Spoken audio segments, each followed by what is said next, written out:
Cult movie teaser. So Vishwak Sen గారి cult movie ఆ new film. So teaser ఇప్పుడే చూశాను. నాకు టీజర్ అనేది ఇట్స్ డీసెంట్ అనిపించింది. అంటే వాళ్ళు ఫస్ట్ నుంచే రిస్ట్రిక్టెడ్ కంటెంట్ అని చెప్పి ప్రమోట్ చేస్తూ వచ్చారు ఆ సోషల్ మీడియా మొత్తం. సో అదే ప్యాటర్న్లో రిలీజ్ అవుతున్నారు. రిలీజ్ అయింది, డిలే అయింది, బట్ ఎందుకంటే ఈవెంట్ కాబట్టి ఖచ్చితంగా డిలే అవుతుంది. సో నేను చూశాను, నాకు జస్ట్ డీసెంట్ అనిపించింది. అంటే సంథింగ్ ఎక్స్పెక్ట్ చేస్తా.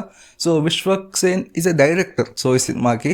సో చాలా గ్యాప్ తర్వాత తనే యాక్టర్ అండ్ తనే డైరెక్టర్. సో నేను చాలా సంథింగ్ ఎక్స్పెక్ట్ చేస్తా, బట్ అట్లా లేదు. కల్ట్ పాస్ తీసుకొస్తే ఒక పార్టీకి వెళ్తారు. సో ఒక మనుషులు చనిపోతూ ఉంటారు. అది ఎందుకు, అదేమన్నా వైరసా లేకపోతే ఆ సంథింగ్ ఏమైనా ప్లాన్ చేస్తారా, చంపుతున్నారా, కిల్లర్, సైకో కిల్లరా, ఎవరైనా తెలియదు. సో అది మన మూవీలో తెలుసుకుందాం. సో మరి విశ్వక్ తను ఇంకా దారుణంగా సైకోలాగా చంపుతుంది.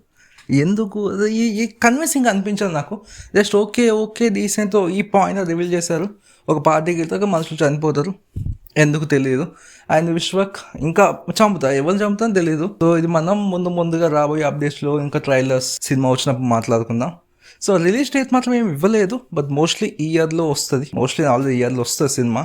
సో సమ్మర్ అయితే డౌటే, సమ్మర్ అయితే ఖచ్చితంగా వాళ్ళు రిలీజ్ డేట్ ఇచ్చేవాళ్ళు. So let's see. So upcoming డేస్లో ఇంకా చాలా కంటెంట్ వస్తుంది కాబట్టి ఎక్స్పెక్ట్ చేద్దాం. So it's different content Vishwak నుంచి. ఆల్రెడీ ఫంకీ వచ్చేసింది. సో అదే కొంచెం ఫ్యామిలీ సైడ్ వచ్చారు. సో నెక్స్ట్ కల్ట్, తర్వాత EN2. సో మంచి ఫిలిమ్స్ ఉన్నాయి ఈ ఇయర్ మాత్రం విశ్వక్కి. ఫంకీ అంత వర్క్ కాలేదు, బట్ కల్ట్ వర్క్ అవుతుందని చెప్పేసి నేను అనుకుంటున్నా. So let's see. సో ముందు రాబోయే అప్డేట్స్లో కానీ ఆ కంటెంట్ ఏదైతే ఉందో అన్నింటిలో మనం మాట్లాడుకుందాం. So let's see. సో మీరు టీజర్ చూస్తారు, సో మీకు ఎలా అనిపించింది సార్ కమెంట్ చేసేది తెలుసుకుందాం.